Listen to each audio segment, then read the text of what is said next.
খুলনায় আসবেন অথচ চুইঝাল দিয়ে খাবার খাবেন না, এটা কখনো হয় না। আর আমরা 11 জন যেহেতু সেই সকাল 9টা থেকে খুলনা শহর ঘুরে দেখছি, তাই ক্ষুধায় আর ক্লান্তিতে আমাদের অবস্থা বেশ কাহিল। কামরুল হোটেলের বিখ্যাত চুইঝাল দিয়ে ক্ষুধা নিবারণের জন্য এখন আমরা অবস্থান করছি খুলনার 0 পয়েন্টে। হ্যালো ভিউয়ার্স, আসসালামু আলাইকুম।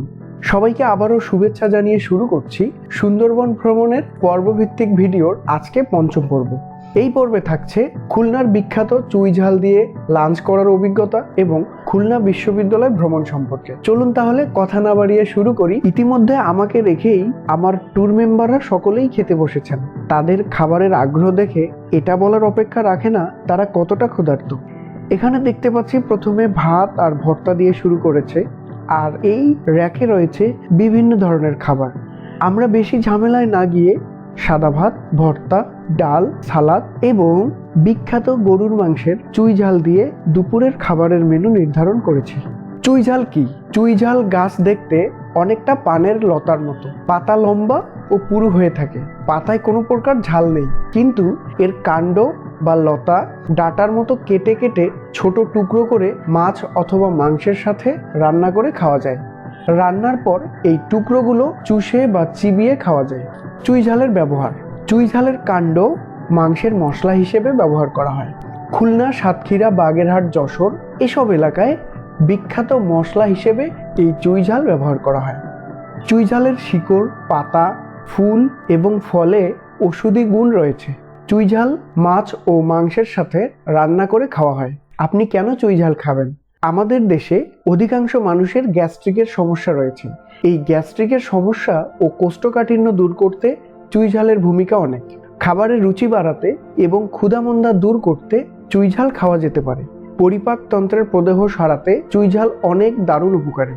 চুইঝাল খেলে স্নায়বিক উত্তেজনা ও মানসিক অস্থিরতা কমে যায়। অধিকাংশ মানুষের ঘুমের সমস্যা রয়েছে, তাই রাতে যাদের ঘুম আসে না অথবা নিয়মিত ঘুমের ওষুধ খান, তারা নিয়মিতভাবে চুইঝাল খেতে পারেন। এবং শারীরিক দুর্বলতা কাটাতে এবং শরীরের ব্যথা সারাতে চুইঝাল নিয়মিত খেতে পারেন।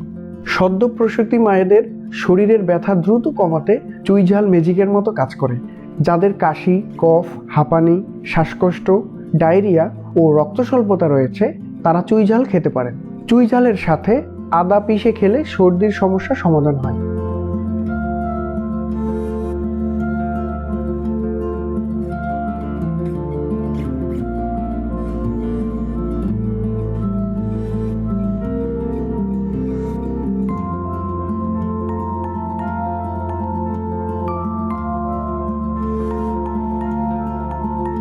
এটি হচ্ছে সেই চুইঝাল দিয়ে গরুর মাংস রান্না।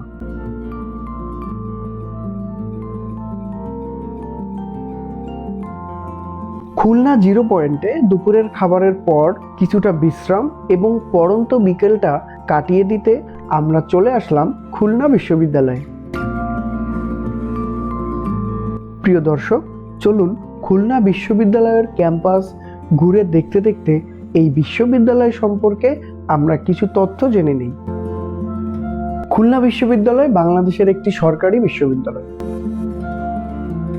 খুলনা মহানগরী থেকে 3 কিলোমিটার পশ্চিমে খুলনা সাতক্ষীরা মহাসড়ক সংলগ্ন ময়ূর নদীর পাশে গল্লামারীতে খুলনা বিশ্ববিদ্যালয় অবস্থিত। এর আয়তন 105.75 একর। 1987 সালের 4 জানুয়ারি গেজেটে খুলনা বিশ্ববিদ্যালয় প্রতিষ্ঠায় সরকারি সিদ্ধান্ত প্রকাশিত হয়। তবে আনুষ্ঠানিকভাবে শিক্ষা কার্যক্রম শুরু হয় 1991 সালের 25শে নভেম্বর 4টি পাঠ্য বিষয়ের 80 জন শিক্ষার্থী নিয়ে। বর্তমানে বিশ্ববিদ্যালয়ের 6টি স্কুল ও 2টি ইনস্টিটিউটের অধীনে শিক্ষার্থীর সংখ্যা প্রায় 7000 এবং প্রতি বছর 29টি পাঠ্য বিষয়ে শিক্ষার্থী ভর্তি করানো হয়। এটি ছাত্র রাজনীতিমুক্ত বাংলাদেশের একমাত্র সরকারি বিশ্ববিদ্যালয়।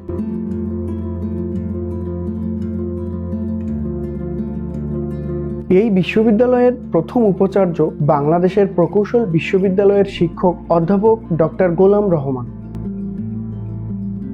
বর্তমানে অধ্যাপক ডক্টর মোহাম্মদ ফায়েকুজ্জামান এই বিশ্ববিদ্যালয়ের উপাচার্যের দায়িত্ব পালন করছেন।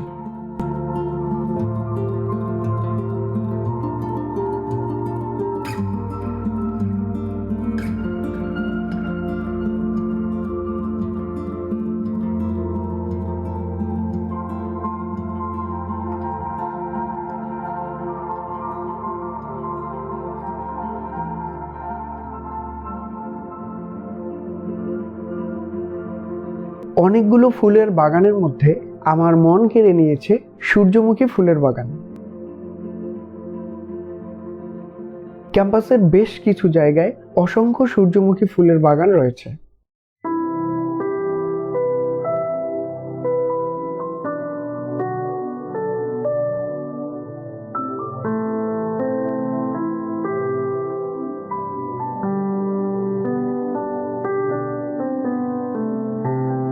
এই সূর্যমুখী ফুলের বাগানের পাশেই রয়েছে একটি দৃষ্টিনন্দন মসজিদ।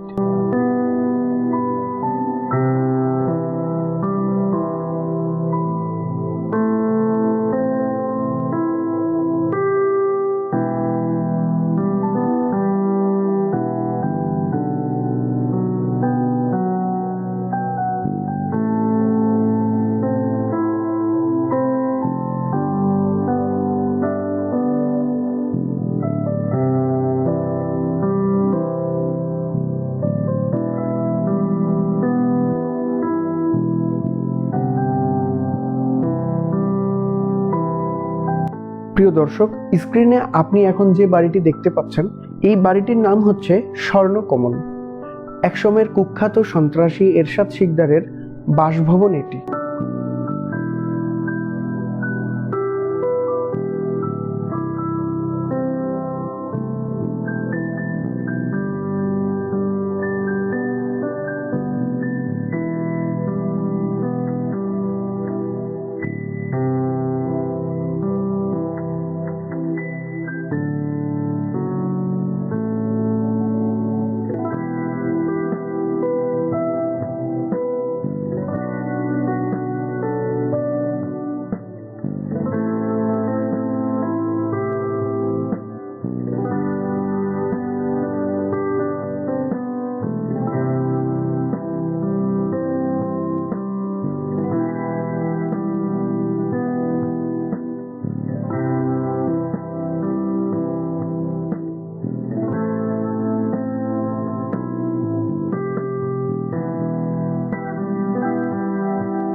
এটি হচ্ছে খুলনা রেলওয়ে স্টেশন, যেখানে আজ আমরা ভোর আনুমানিক 5টায় এসে পৌঁছেছিলাম।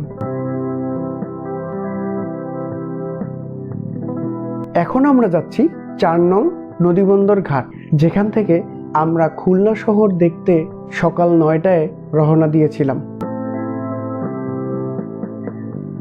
এখন আমাদের হাতে প্রায় 2 ঘন্টার মতো সময় আছে। আমরা আমাদের মূল ভ্রমণ আজকে রাতেই শুরু করছি।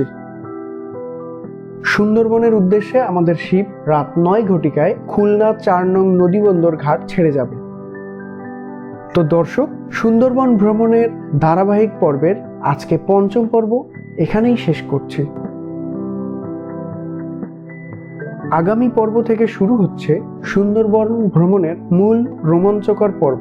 সেই ভিডিওগুলো দেখার আমন্ত্রণ রইল। সেই পর্যন্ত সবাই ভালো থাকবেন।